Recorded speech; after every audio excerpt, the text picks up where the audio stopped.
Buenas amigos, juntos nuevamente con las mismas ansias de continuar descubriendo la fotografía. Acompáñenme los próximos minutos para conocer lo que el profesor Ramón Cabrales nos va a enseñar sobre la fotografía y otras secciones que ampliarán sus conocimientos sobre esta apasionada manifestación de las artes plásticas.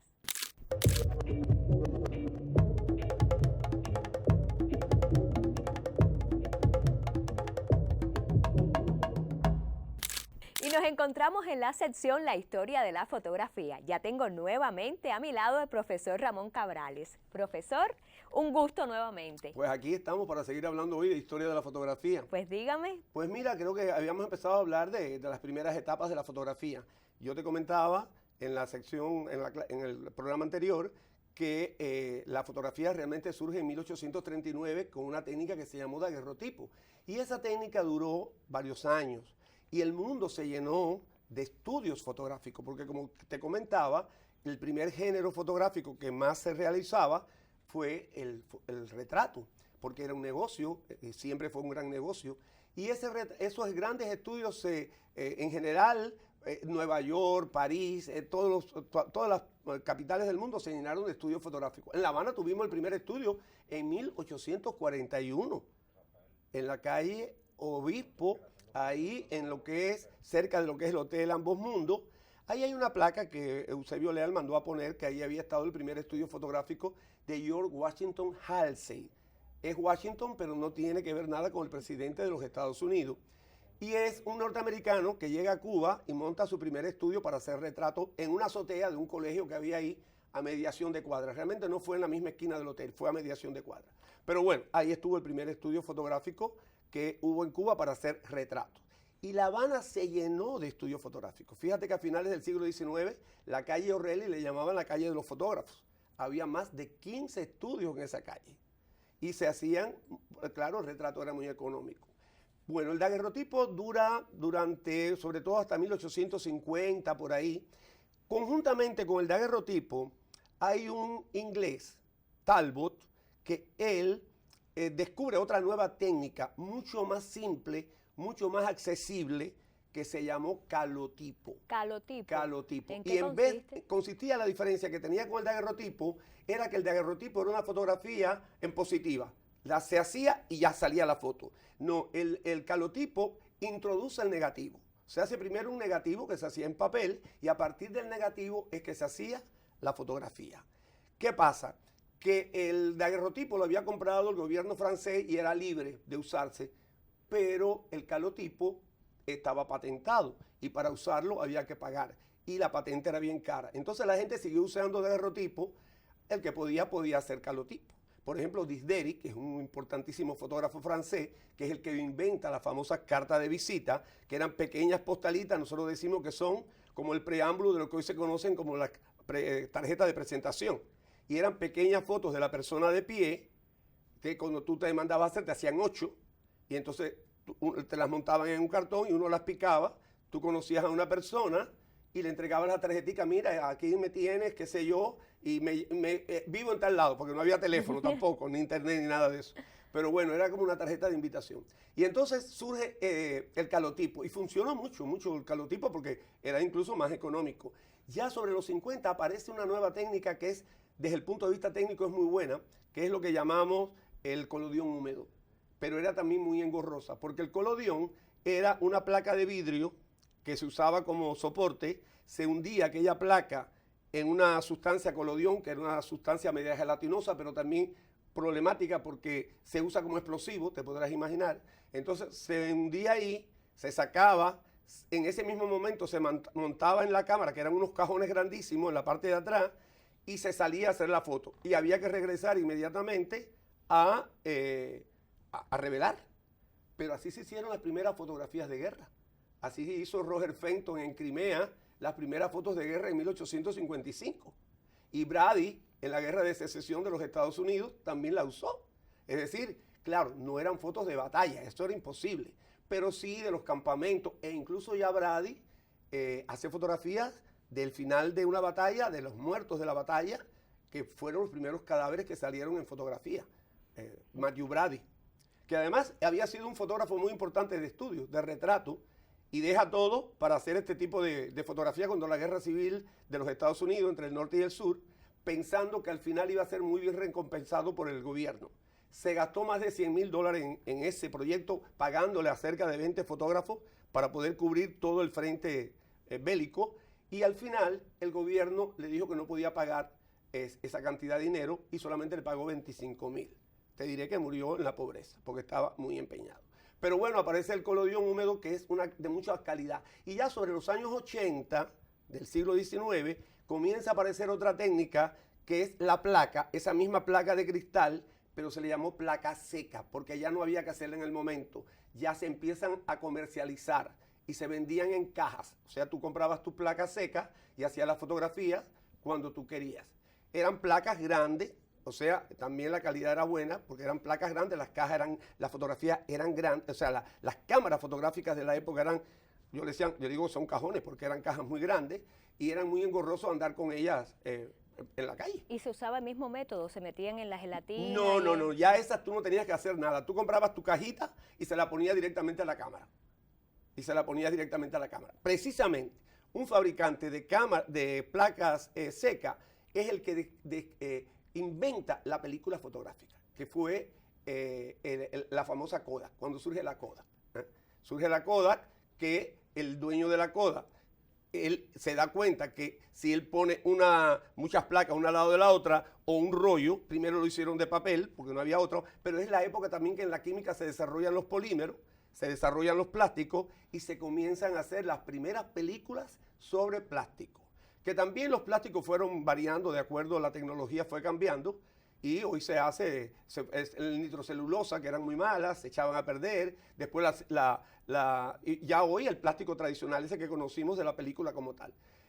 Y son precisamente George Eastman, que fue el dueño de la Kodak, es el que inventa la película fotográfica en 1888 y crea una fábrica de película fotográfica en Rochester, en Nueva York, al norte de Nueva York, para fabricar rollos de película. ¿Y en qué consiste, profesor, la película fotográfica? Mira, la película es esa, bueno, no sé si has visto la película que se usó aquí hasta el analógico, que hay gente que todavía la usa como tal, que es un rollo largo que se le llamamos de 35 milímetros porque tiene 36 milímetros de ancho, donde se forman fotogramas de 24 por 36 milímetros, o sea, las fotos salen con ese tamaño, y que ya se pueden enrollar en la cámara y tú vas haciendo fotos una a una a través del rollo como tal.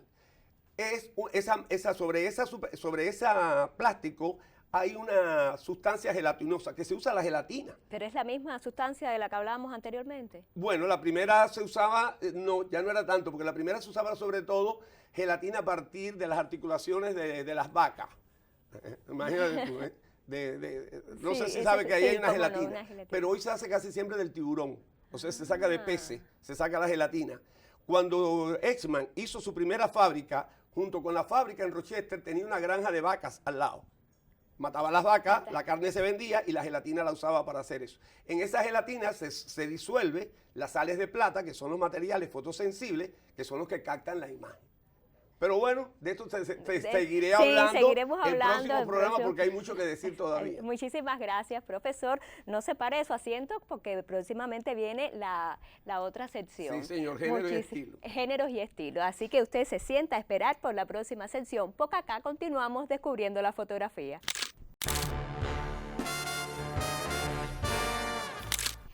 En el cine, la fotografía es básicamente la representación visual de la narración, puesto que el propio arte cinematográfico devino del fotográfico, se podría afirmar que el cine es fotografía en movimiento a 24 fotogramas por segundo. Resumiendo, la foto en el cine es el arte de convertir cada uno de estos fotogramas en una composición única, tarea del director de fotografía.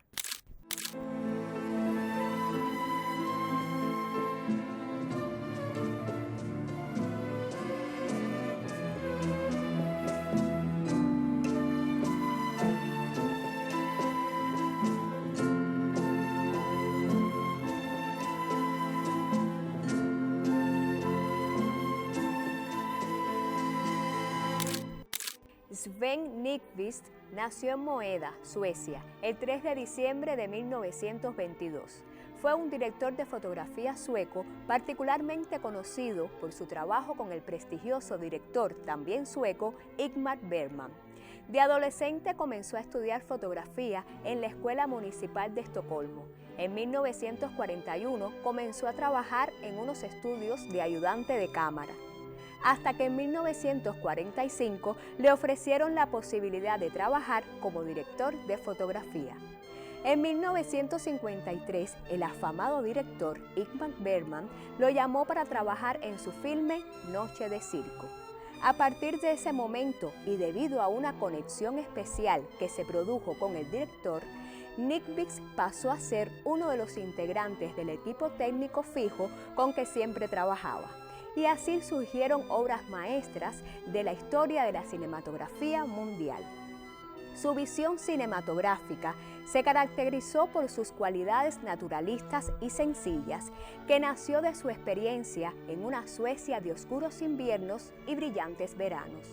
Obtuvo numerosos premios internacionales, 3 nominaciones a los premios Oscar y fue ganador en 1974 por Gritos y Susurros. En su quehacer se encuentran obras de arte como La Fuente de la Virgen en 1960, Persona en 1966, Fanny y Alexander del 1982, Sonata de Otoño de 1978, todas del realizador Ingmar Bergman. Sven Nykvist falleció el 20 de septiembre del 2006. Raramente se toma el tiempo suficiente para estudiar la luz. Es tan importante, por ejemplo, como la dirección de actores o sus diálogos. Es una parte integral de la historia y por ello se necesita una cercana coordinación entre el director de la película y el director de fotografía. La luz es un cofre de tesoros. Una vez comprendida con propiedad, puede ofrecer otra dimensión al medio.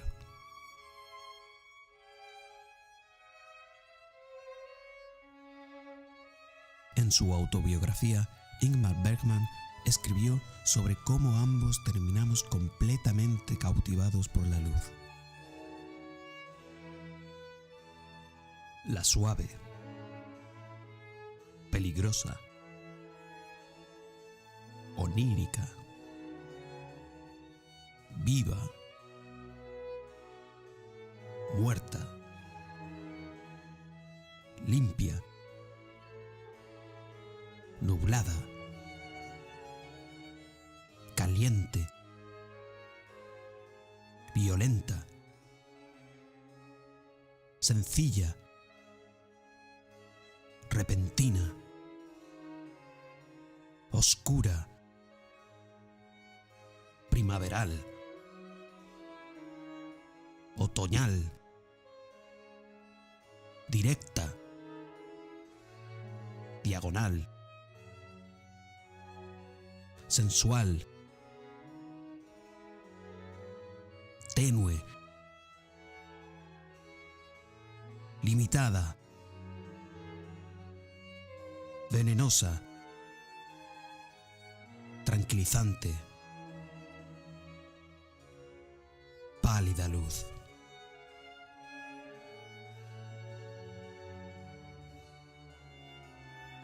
Generalmente, nunca hay tiempo suficiente en la preparación de una película para explorar apropiadamente la disponibilidad y posibilidades de la luz natural. Una película no tiene que parecer absolutamente realista. Puede ser hermosa y realista al mismo tiempo. No estoy interesado en la fotografía preciosista. Estoy interesado en contar historias sobre los seres humanos, sobre cómo actúan y por qué actúan de ese modo.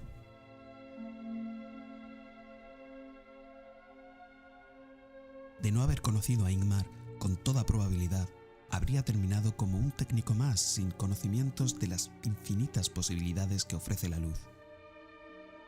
Trabajando con Ingmar, aprendí a cómo expresar con luz las palabras del guión y hacerlas reflejo de los matices de la narración dramática.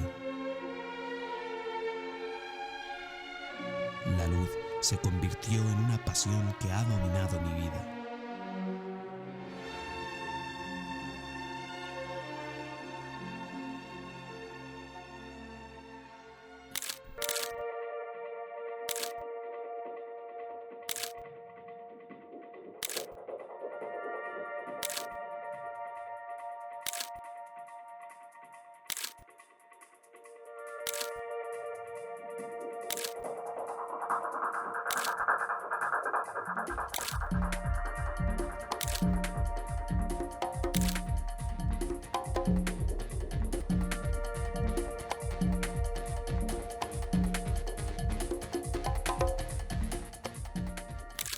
Ya estamos en la segunda sección y vamos a tratar sobre los géneros y los estilos. Ya el profesor Ramón Cabrales está listo, así que buenas, profesor, nuevamente en el programa.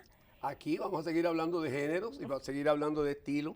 Yo te decía que siempre hay una gran diferencia entre género y estilo, aunque a veces se confunden, porque género va a la temática, al contenido de la imagen como tal, y el estilo a la forma en que se hace. ¿Qué pasa? Que los primeros géneros siempre vinieron de la pintura. Se copiaba mucho de la pintura. A ese tipo de fotografía que se copia de la pintura, hoy le llamamos fotografía académica, porque es como copiar de la pintura.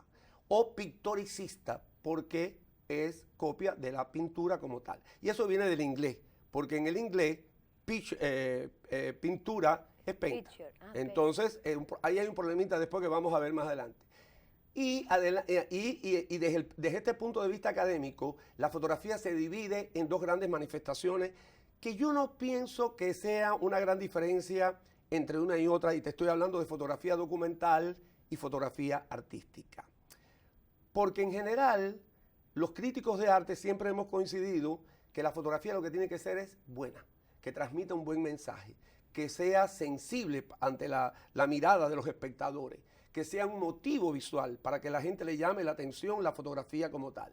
Porque a veces la parte técnica no es tan importante como el contenido de la imagen, y a veces ocurre lo contrario, está tan bien hecha técnicamente que el contenido puede pasar a un segundo plano.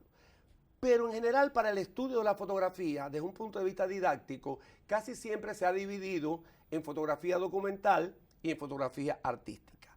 La documental, por lo general, es esa que el fotógrafo busca, la que sale a buscar, que sale a la calle a ver qué encuentra, para documentar algo, para testimoniar algo. Esa es la fotografía documental, que obviamente ahí están los fotógrafos de prensa en primer lugar. Pero está todo aquel que quiere documentar incluso la historia de su familia. Las fotografías familiares son documentales. La historia de su barrio, la historia de su ciudad, la historia de su país. Hay muchas personas que trabajan eso, incluso como hobby, lo hacen. Esa fotografía es documental. Pero como decía Cartier-Bresson, el gran padre del fotoperiodismo mundial, por muy documental que sea una foto, hay que saberla hacer. Tiene que tener elementos artísticos. Como decía Roland Barthes, tiene que tener el puntum. ¿Qué cosa es el puntum? El puntum es eso que tú no sabes qué es. La magia. La magia, que hace que la foto sea atractiva visualmente. Él decía que toda foto tenía un estudio, que era lo que veía todo el mundo, pero que el puntum no le llegaba a todo el mundo, porque todas las imágenes son polisémicas. Una imagen a ti no te puede llamar la atención para nada, pero a mí me puede resultar incluso, me puede dar tristeza, me puede dar nostalgia o me puede dar alegría. Es como, disculpe que lo interrumpa, sí, es como un cuadro abstracto, exacto, que uno lo ve, a cada uno le transmite diferentes sensaciones, porque no quieras tú interpretar un cuadro abstracto. Son las sensaciones que tú tienes, y la fotografía abstracta tiene eso también. Y la fotografía artística es la otra cara de la moneda. Es aquella fotografía que el fotógrafo crea en su mente primero y la lleva después a la imagen. Por ejemplo, hay un fotógrafo español que se llama Chema Amado, que él hace maquetas, y hace las maquetas de cosas que pueden ser hasta surrealistas, y él las hace y las fotografía, después destruye la maqueta, porque él lo que quiere es la imagen. Entonces, es ese tipo de fotografía. Por ejemplo, hay géneros que no admiten otro tipo de fotografía que sea artística, como puede ser el desnudo. Porque tú no puedes hacer tú no te puedes encontrar a nadie desnudo en la calle. Tú tienes que preparar el set, tú tienes que buscar la modelo, tú tienes que buscar las luces, tú tienes que buscar incluso el equipo para trabajar, porque el desnudo hay que trabajarlo con un equipo por un problema ético. Una serie de cosas que tiene que hacer el fotógrafo que ya tú tienes que pensarlo. Eso es artístico. Entonces, los bodegones, El bodegón es esas fotografías preciosas que hay de frutas, de flores, de animales disecados, que son muy bonitas y antes se usaban mucho en los comedores. También hay que crearlo. La fotografía conceptual, que la mencioné en el programa anterior, hay que crearla, es artística. Pero por muy artística que sea la fotografía artística, y valga la redundancia, es documental, porque estás testimoniando un momento, un hecho, un día, una hora, un fotógrafo que la hizo. Y te digo algo más, según los teóricos hoy de la semiótica de la imagen y del lenguaje visual, es más importante esto que te estoy diciendo, que la fotografía es un índice de algo que un ícono de algo. Porque el ícono es la imagen que trata de representar a la realidad, ¿no? A un referente que existe. Un retrato que yo te hago, tú eres un ícono de ti, que tú eres el referente. Pero si yo te la hago hoy, dentro de 30 años, es una huella de tu pasado. Tú te vas a ver ahora linda, bella como eres, y ya para allá serás una abuelita. Entonces, eso se dice que es más importante en la fotografía, que la fotografía quede como índice que como ícono, porque además, como yo te decía, yo te hago una foto a ti hoy, pero ahora viene cualquier otra y te hace otra, ahora mismo con esa misma ropa que tú traes, y es la de él. El ícono que yo te hago es el que yo hago para mí, y cada fotógrafo hace un ícono para él, una representación de la realidad.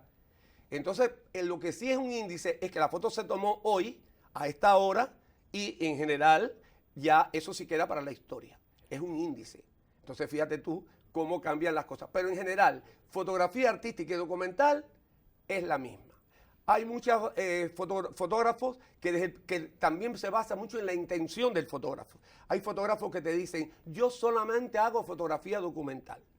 No me gusta sentarme en un estudio a trabajar una idea, no lo puedo. Y hay otros que te dicen lo contrario, soy incapaz de salir a la calle. Soy incapaz de buscar una buena imagen en la calle, porque una buena imagen hay que buscarla también. Esto también se confunde mucho hoy con un tipo de fotografía que está muy de moda, que se llama street photography. La gente la confunde con fotografía documental. Fotografía de calle, callejera. No, la fotografía documental es que tú quieres documentar algo en específico. La arquitectura de la ciudad, una calle de la ciudad, eso. Pero la street photography son cosas que tú te encuentras interesantes en la calle. Personas discutiendo en la calle, niños jugando, pero ya no fotografías el documento, sino la acción de lo que está ocurriendo en la calle. Eso se le llama hoy en día fotografía, street fotografía. Y que también podría ser artística. No, desde luego, todas pueden ser artísticas, todas pueden ser artísticas. Es más, muchos fotógrafos, yo te decía que esto depende mucho de la intención, muchos fotógrafos que su intención fue solamente hacer fotografía documental, hoy su obra está en los museos, hoy su obra se vende. ¿Por qué? Porque ha pasado, la historia la ha convertido en una fotografía artística, porque que una foto sea artística depende de muchos factores, no solamente de la parte conceptual de la imagen como tal, ni formal de la imagen, depende incluso hasta del marketing que te hagan. Hay fotógrafos que se han hecho a base de marketing y son famosísimos. Andrea Gursky, un fotógrafo alemán, vende fotografías en 4 o 5 millones de dólares y si tú las ves, son fotografías de supermercado, fotografías de paneles solares, de campos de paneles solares, que son fotografías enormes de 5 o 6 metros, pero son digitales y no tienen un contenido como tal, pero es ya, como digo yo, el pedigrí. Lo hizo Andrea Gursky. Profesor, ¿cuál es el género que más se utiliza en la actualidad? Se siguen usando todos los géneros de la fotografía se siguen usando, igual que en la pintura. Hay personas que siguen haciendo fotografía académica normal, y hay otros que hacen vanguardista y otros que hacen surrealista, de todo. Hoy se hace de todo. Está bien, muchísimas gracias, profesor. Entonces nos vemos en el próximo programa. Nos vemos. Pero ustedes y yo continuamos aquí porque siempre estamos descubriendo la fotografía.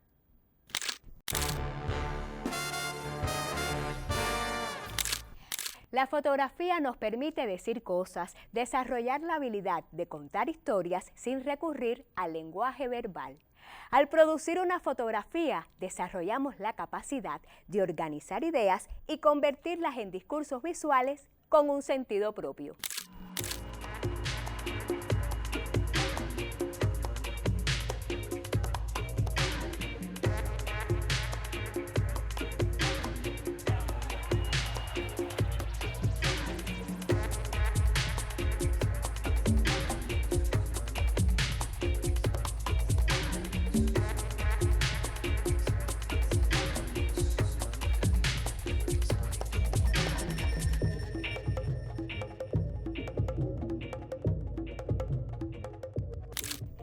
Idania Cárdenas Díaz nació en La Habana el 6 de mayo de 1977.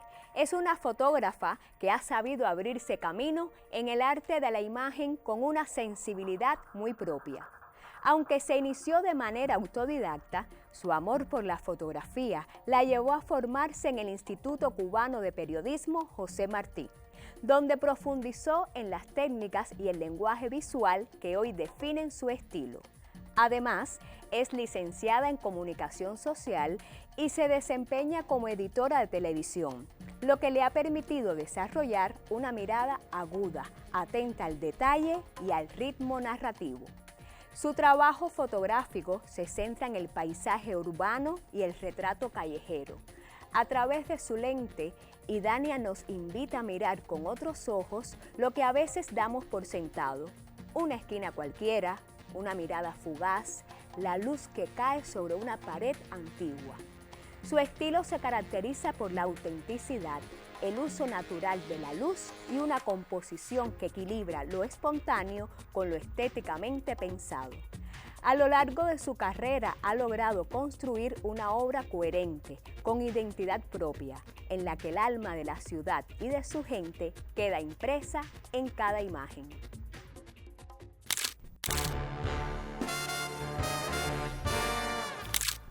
Si eres fotógrafo profesional o aficionado, tomar fotos puede ser una excelente manera de capturar y compartir tus experiencias con el mundo. Los invito a que nos acompañen la próxima semana para juntos continuar descubriendo la fotografía.